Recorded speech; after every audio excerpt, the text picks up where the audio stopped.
नमस्कार श्रोते हो, स्वागत आहे आपलं सफर कथा विश्वाची विदर्शना या यूट्यूब चॅनलवर. आपण आहोत साने गुरुजी यांच्यासोबत सरोजा व दुःखी या कथेच्या सफरीवर. मागील भागात आपण पाहिलं ती अभागी स्त्री तापाने फणफणत होती.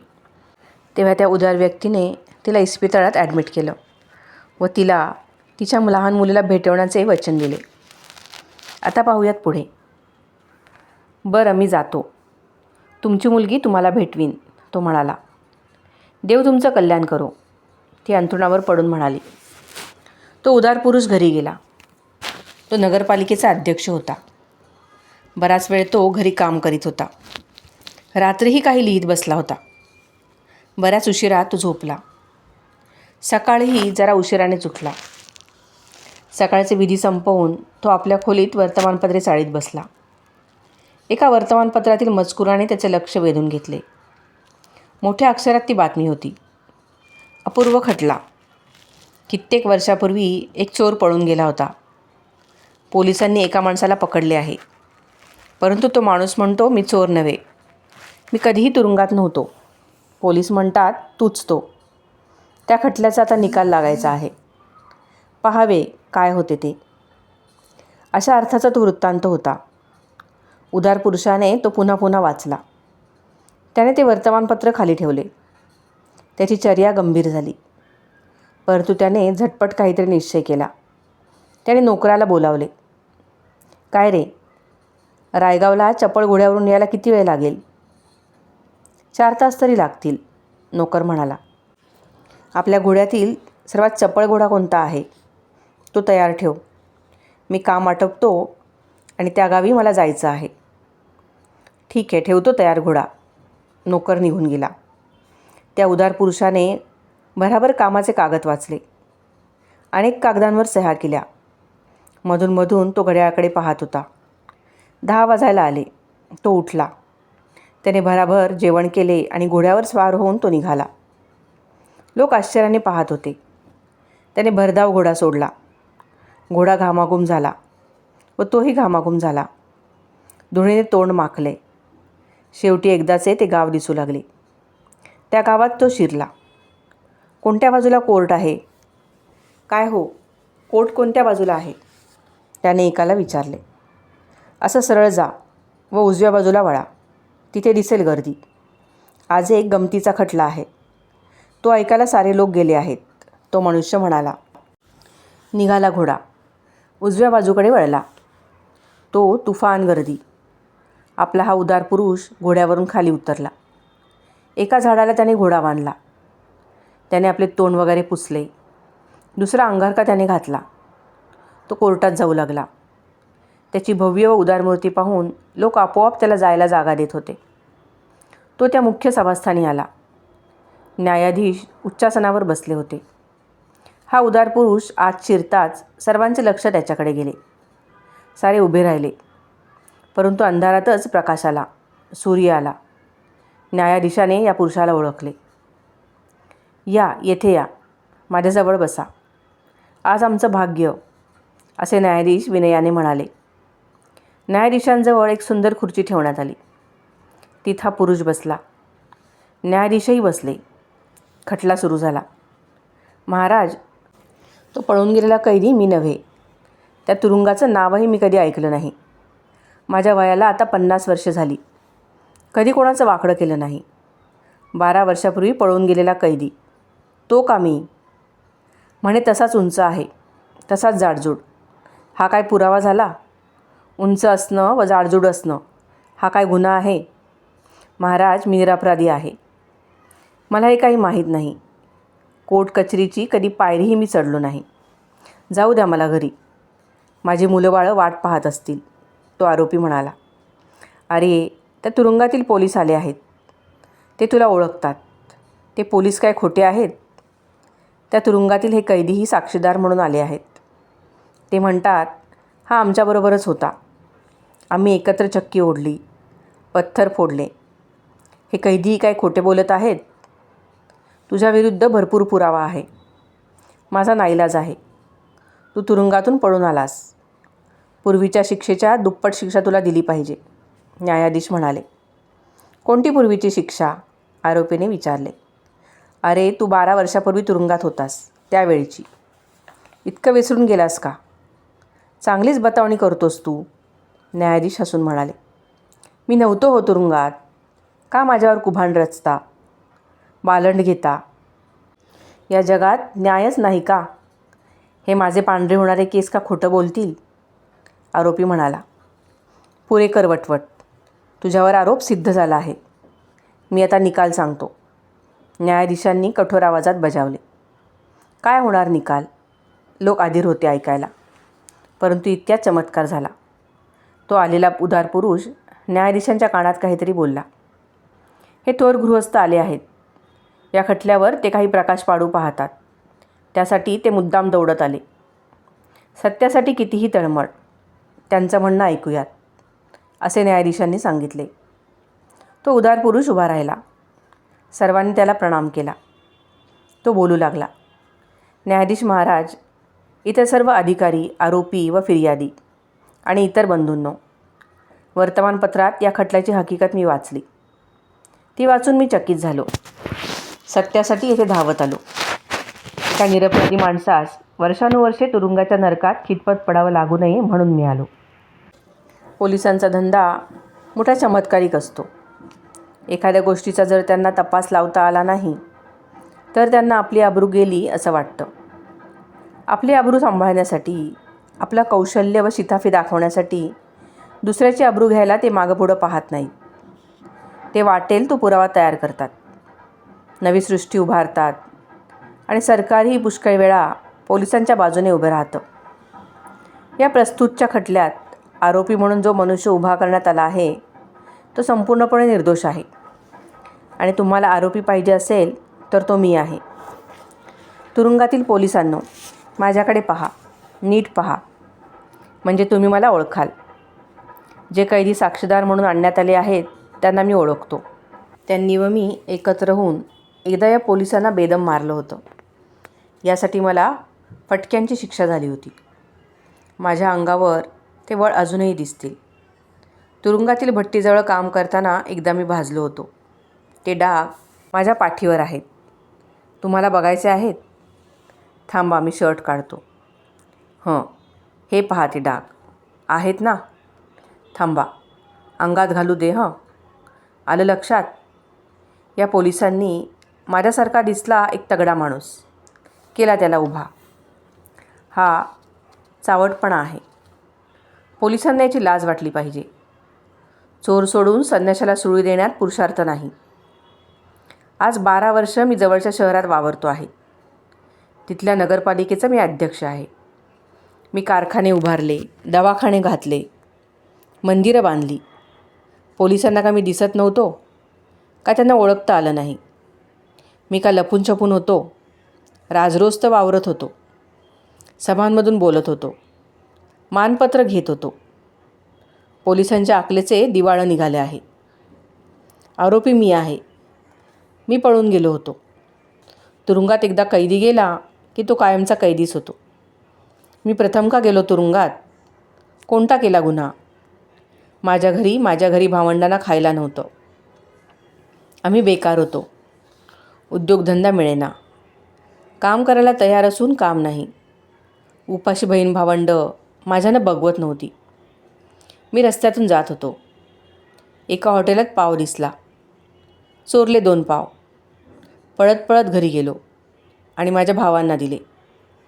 परंतु मला पकडण्यात आलं. 2 पावांसाठी मला 5 वर्षांची शिक्षा झाली. घरी भावंडांचं काय होईल हा विचार सारखा मनात येई. 5 वर्षे तुरुंगात राहायचं या विचारानंच मी घाबरलो व तुरुंगातून पळून गेलो. परंतु लगेच मला पकडण्यात आलं. 5 वर्षांची सजा 12 वर्ष झाली. मी पुन्हा पळून गेलो. दुसऱ्या बाजूने गेलो. तिथे भटक्या व उडाणटप्पू म्हणून खटला भरण्यात येऊन पुन्हा माझी तुरुंगात पाठवणी केली. तेथून सुटलो.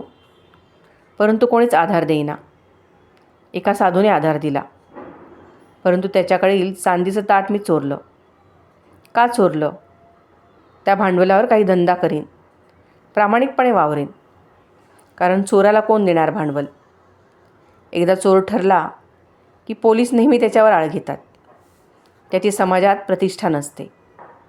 जो तो त्याच्याकडे शंकेने पाहतो. म्हणून मी ते ताट चोरलं. पुन्हा पोलिसांनी मला त्याच रात्री पकडलं. त्यांनी मारत मारत मला साधूंकडे नेलं. साधू थोर मनानं म्हणाला, ते ताट त्यानं चोरलं नाही, मीच ते त्याला दिलं आहे. पोलिसांना मी तसंच सांगितलं होतं. पोलिसांचा उपाय चालेना. मला सोडून ते गेले. तो साधू पुरुष मला म्हणाला, जा, पुन्हा आत्मा वळवू नकोस. ते ताट हे माझं भांडवल. त्या भांडवलावर मी उद्योग आरंभिला. हळूहळू माझी भरभराट झाली. ज्या शहरात मी हल्ली राहतो तिथे आलो. तिथं कारखाना घातला. बेकारांना काम मिळावं म्हणून उद्योग आरंभिले. चोरी करणारा चोर नसतो. समाज रचनाच खराब आहे, त्यामुळे चोऱ्या होतात. मनुष्याला वाईट करायला कोणी लावत नसते, तर तो समाज होय. मी त्या स्थितीतून गेलो आहे. म्युन्सिपाल्टीतर्फे परिश्रमालये ती उघडली आहेत. बेकारांनी तेथे यावं, काम करावं. अनाथांसाठी मी दवाखाने घातले आहेत. सार्वजनिक बागा उभारल्या आहेत. परंतु आता काय? आज पुन्हा मी पळून गेलेला चोर म्हणून जगासमोर उभा राहत आहे. पुन्हा मला पोलीस पकडतील, माझं सारं कर्तृत्व विसरतील. त्या कर्तृत्वाचा मला अभिमान नाही. त्या साधू पुरुषाचा तो आशीर्वाद आहे. ज्यांना चोर चोर म्हणून तुम्ही अनेक वर्ष डांबून ठेवता, त्या चोरांच्या अंगात केवढं कर्तृत्व असतं हे माझ्या उदाहरणावरून पहा. चोरास आदरानं वागवा. समाजात त्यांच्या कर्तृत्वाला वाव मिळेल असं करा, म्हणजे चोऱ्या होणार नाहीत. त्या निरपराधी माणसाला सोडा. माझ्यासाठी त्याला त्रास झाला, मी त्याची क्षमा मागतो. असे म्हणून तो उदार पुरुष जायला निघाला. सारे तटस्थ होते. सर्वांनी त्याला रस्ता दिला. त्याच्या त्या महात्म्याने सर्वांस दिपविले. थोर कृत्याचा जादूसारखा परिणाम होतो. एक तेजस्वी किरण येतो व सारा अंधार प्रकाशमय होतो. त्या उदार पुरुषाला पकडायला कोणी पुढे आला नाही. जो तो एका उच्च वातावरणात गेला. घोड्यावर बसून तो महात्मा निघून गेला. नंतर काही वेळाने सारे भानावर आले. तुमचा खटला खोटा ठरला, न्यायाधीश म्हणाले. चूक झाली महाराज. हा मनुष्य वालजी नव्हे. पळून गेलेला वालजी आता बोलत होता तो. या माणसावरचा खटला आम्ही काढून घेतो, पोलीस अधिकारी म्हणाला. यापुढं जपा. वास्तविक तुम्हाला शिक्षा केली पाहिजे, असे खोटे खटले भरण्याबद्दल. जा, न्यायाधीश म्हणाले. तो निरपराध मनुष्य मुक्त झाला. त्या उदार पुरुषाला धन्यवाद देत तो निघून गेला. त्या उदार पुरुषाचे मूळचे नाव वालजी. वालजी घोड्यावर स्वार होऊन परत आपल्या शहरी आला. पोलीस लवकरच आपणास आता पकडणार ही त्याला खात्रीच होती. सायंकाळ होऊन गेली होती. त्याने आवरावर केली. उरलीसुरली कामे आटपली. अंगात एक विशेष जॅकेट घातले. त्यावरून आणखी एक अंगरखा घातला. त्यावरून आणखी एक जाड लांब कोट घातला. त्याला दवाखान्यात जाऊन त्या अभागिनीची भेट घ्यायची इच्छा होती. तिची मुलगी आणण्याचे त्याने कबूल केले होते. परंतु अकस्मात हा खटला आला. त्या मुलीकडे जाण्याचे राहिले आणि आता ते शक्यच नव्हते. परंतु त्या आईला भेटता आले तर पाहावे, असे वालजीला सारखे वाटत होते. त्या अभागिनीचा ज्या पोलीस अधिकाऱ्यांसमोर त्या दिवशी खटला चालला होता, त्या पोलीस अधिकाऱ्याने त्याच वेळेस वालजीला ओळखले होते. घसरणाऱ्या मालाच्या गाडीला एका खांद्याने वर उचलणारा असा शक्तिमान दुसरा कोण असणार? वालजीच्या शक्तीच्या कथा पोलिसात पसरलेल्या होत्या. त्याचे फोटोही होते. त्याच वेळेस त्या पोलीस अधिकाऱ्याने वालजीस पकडले नाही. वालजी नकाराध्यक्ष होता. तो उदार म्हणून प्रसिद्ध होता. सारे लोक त्याला देवाप्रमाणे मानित. त्याला एकदम अटक करण्याने दंगा झाला असता. त्या पोलीस अधिकाऱ्याने अधिक पोलीस मागवून घेतले आणि आता तर हा वालजी ही शंकाच नव्हती. ते दुसरे पोलीसही इकडे आले. वालजीच्या शहरात आज जिकडे तिकडे पोलीस होते. चव्हाट्या चव्हाट्यावर, नाक्या नाक्यावर पोलीस खडे होते. रात्र झाली. दवाखान्यात कसे जावयाचे? सर्वत्र पोलीस आहेत. वालजीच्या घराजवळ एक संन्यासिनी राहत असे. वालजीची तिच्यावर भक्ती होती. तो रोज तिच्याकडे जायचा व तिला वंदन करून तिचा आशीर्वाद घेऊन यायचा. तो लपत छपत तिच्याकडे गेला.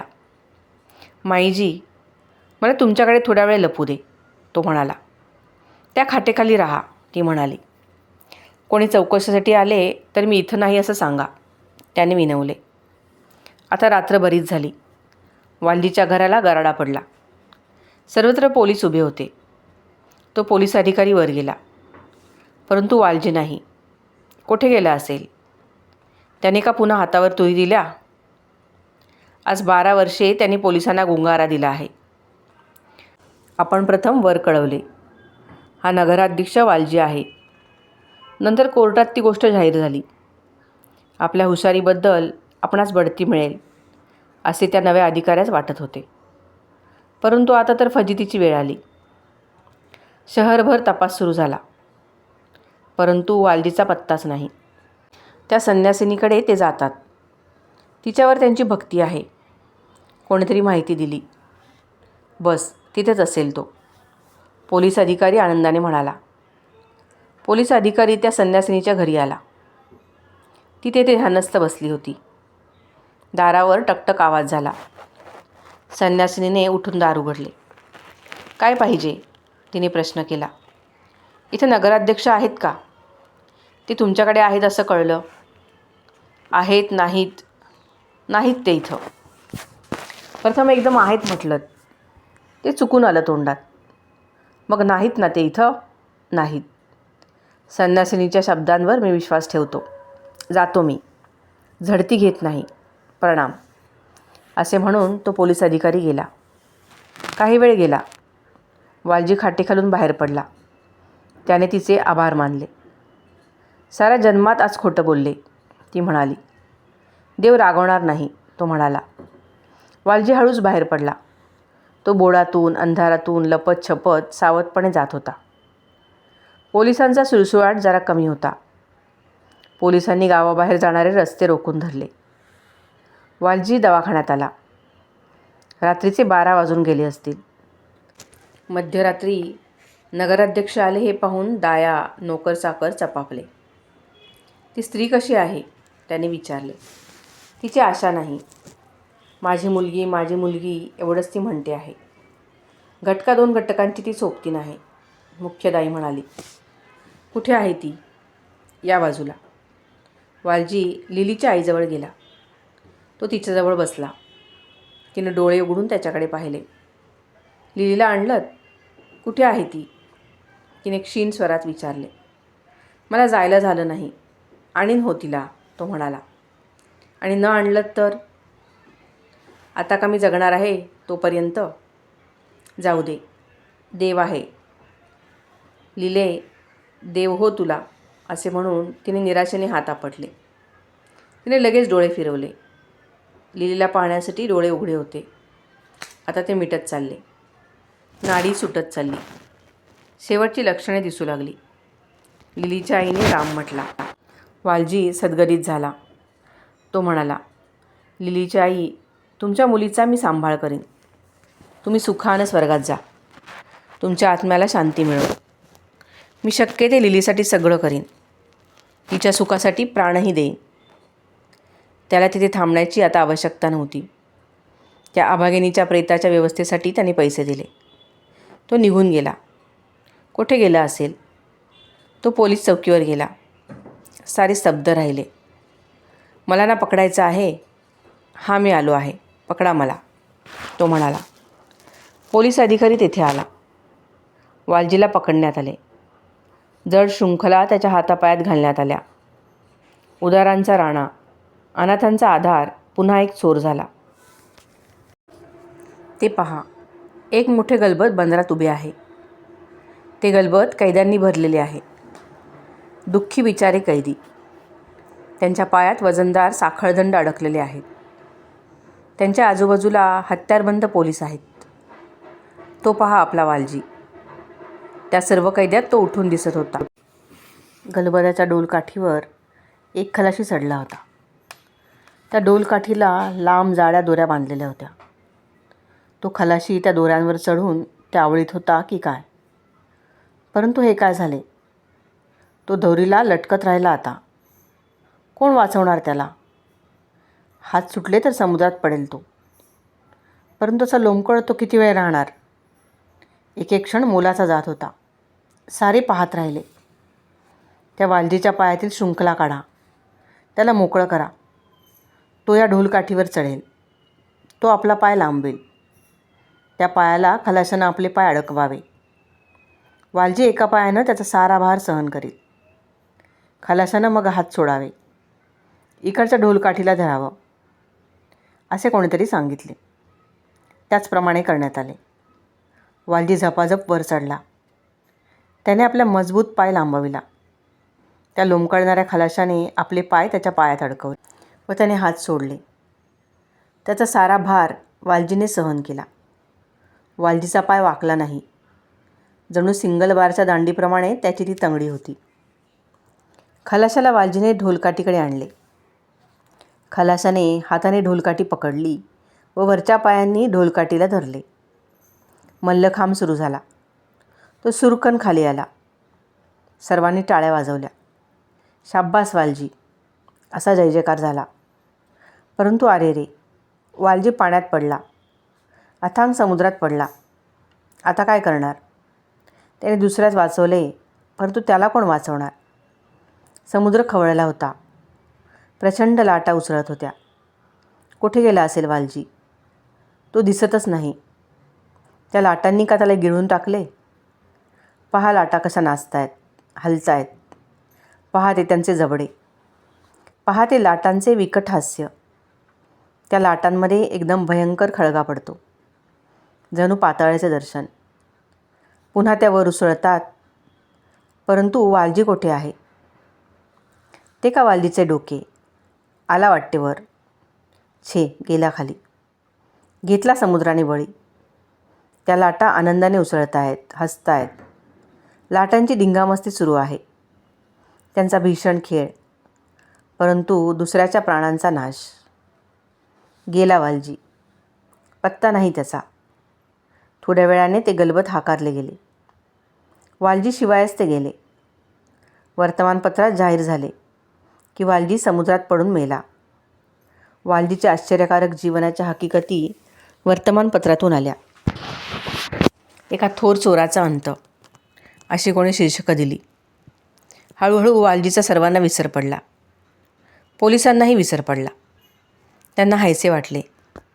सतरंदा त्यांच्या हातावर तुरी देणारा, त्यांची बेअब्रू करणारा, त्यांची परीक्षा घेणारा जगातून एकदाचा नाहीसा झाला. कोण चालला आहे तो मुसाफिर? काठीला अडकवलेले एक गाठोडे त्याच्या पाठीवर आहे. त्याची दाढी वाढलेली आहे. तो का पठाण आहे? तो जरा वाकलेला का दिसतो? वयाने का वाकलाय? त्याचे डोळे पहा, जरा पिंगट आहेत नाही? परंतु त्यात प्रेमळपणा आहे. आपल्याच तंद्रीत आहे. चालला आहे गुणगुणत. संध्याकाळ होत आली. तो जरा झपाझप चालू लागला. परंतु वाटेत अंधाराने त्याला गाठलेच.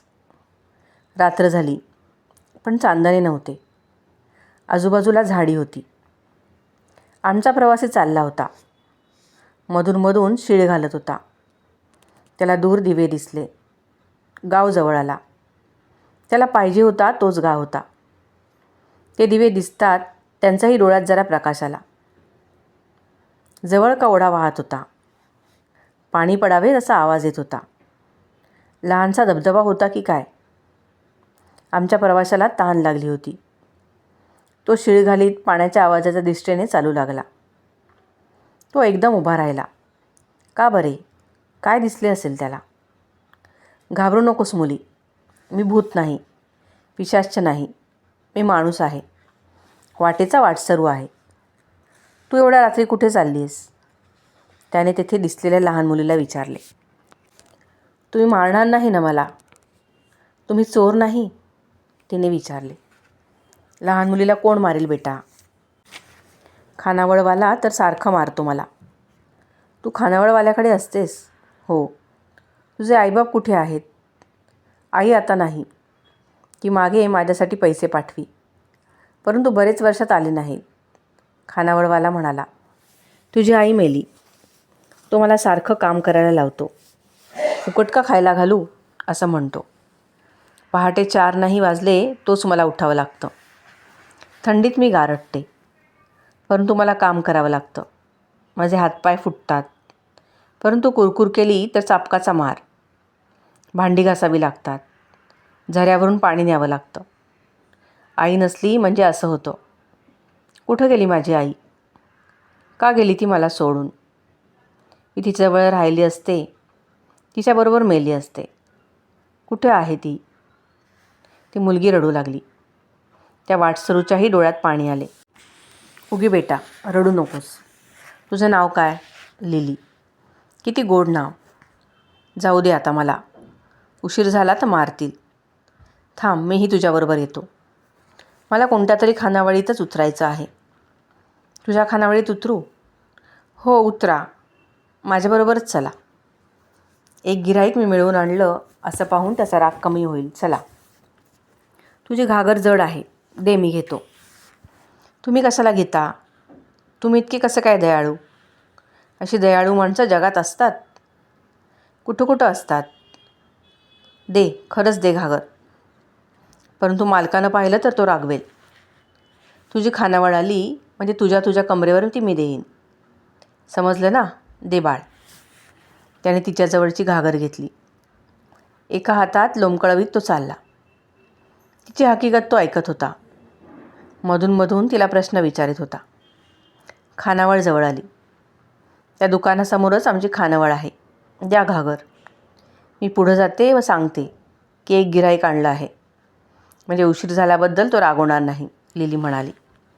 त्याने घागर दिली. लिली पुढे चालली. हा हळूहळू पाठीमागून जात होता. लिली घरात शिरली. कार्टे, किती वेळ झाला गं? पाणी आणायला पाठवलं तर तिकडेच बसलीस. थांब, तुला आज 14वं रत्नच दाखवलं पाहिजे. बरेच दिवसात चापकाचा मार नाही मिळाला तुला, म्हणून ही अवदसा आठवली नाही का? थांब, हे आटपू दे, मग घेते तुझा समाचार. बघतेस काय अशी? ठेव घागर व ती ताटं दे नीट पटकन घासून. खानावळीनबाईचा तोंडपट्टा सुरू झाला. मी एक गिऱ्हाईक आणलं आहे. त्यांना रस्ता माहीत नव्हता म्हणून उशीर झाला. लिली भीत बोलली. कुठे आहे गिऱ्हाईक? हां, मी इथं आहे. माझ्यामुळं मुलीला उशीर झाला. मी या गावात प्रथमच आलेला. रात्रीची वेळ. रस्त्याचा परिचय नाही. ती मुलगी माझ्यासाठी हळूहळू येत होती. तिला रागावू नका, तो वाटसरू म्हणाला. बसा आपण, विश्रांती घ्या. आता जेवण तयार होईल. खानावळवाला म्हणाला. लिले, त्या दुकानातून सामान आलं. तू जातानाच निरोप सांगितलास वाटतं. बरं केलंस. उरलेले पैसे कुठे आहेत? आधेलीना दिली होती. 4 आणे दुकानदारास दिलेस. उरलेले 4 आणे कुठे आहेत? अगं बोल की गधडे. 4 आणे कुठे आहेत? पावली का होती? पाण्यात का पाडलीस? विधुळी पोर आहेस अगदी. तिकडे आई गेली मरून. तू आमच्या मानेस बसलीस. खायला घाला दिवसातून 3दा आणि असे पैसे हरव. अगं कुठं आहे 4 आणे? थांब, आज तुझं भरलं आहे. हे पाहुणे जेवून उठू देत, मग काढतो सारं. लिले, तुझं तो परकर बिरकर नीट झाड. असेल खिशात नाही तर. पाहुणा आत येत म्हणाला. गरीब बिचारी लिली. परकरात का कोठे पावली अडकते. परंतु तिने आपला परकर 4-4दा झटकला. तो काय आश्चर्य. एकदम पावली वाजली. अगं ती बघ पडली. कुठे अडकली होती बरं? तो आमचा पाहुणा म्हणाला. लिली परकर झाडत असता त्या पाहुण्यानेच आपल्याजवळचे नाणे पटकन फेकले खाली. खानावळवाल्याने ते पाहिले होते. हे गिऱ्हाईक श्रीमंत व उदार दिसते असे त्याला वाटले. तो बायकोजवळ जाऊन काही कुजबुजला. लिलीला त्याच्या देखत बोलू नकोस असे त्याने सांगितले. कारण मालकीनबाईचा सूर एकदम बदलला. लिले बेटा, तिकडे पडवीत बस. यांचं जेवण झालं म्हणजे मग आपण सारी बसू.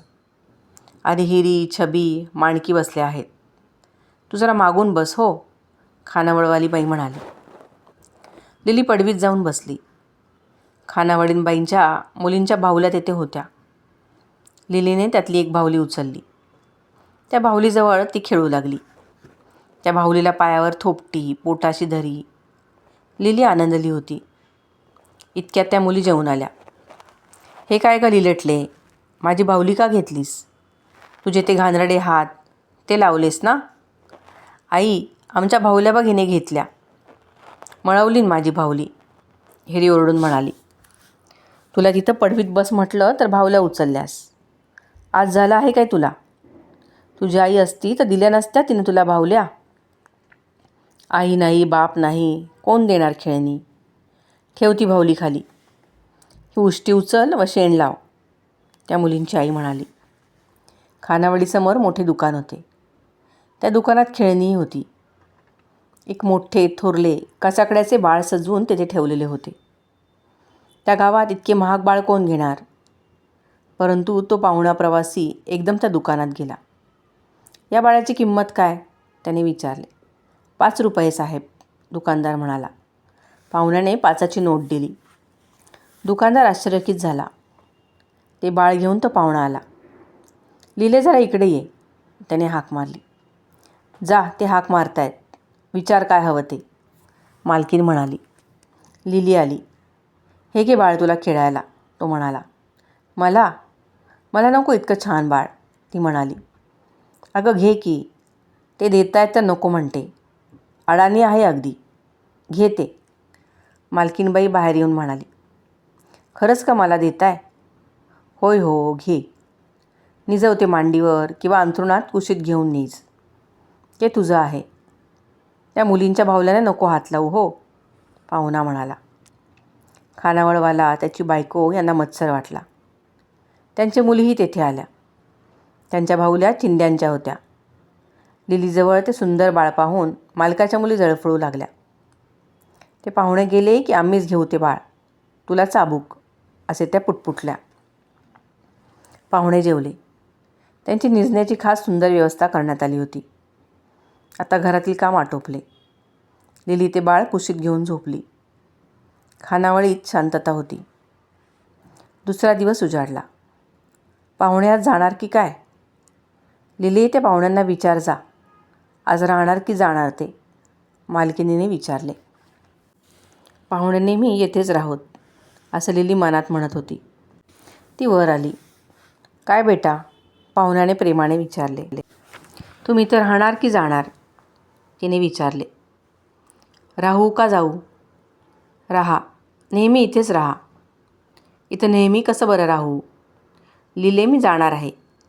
तू येतेस माझ्याबरोबर? माझ्या घरी राहा. हो येते. कुठे आहे घर? तिकडे लांब आहे. परंतु हे मला सोडतील का?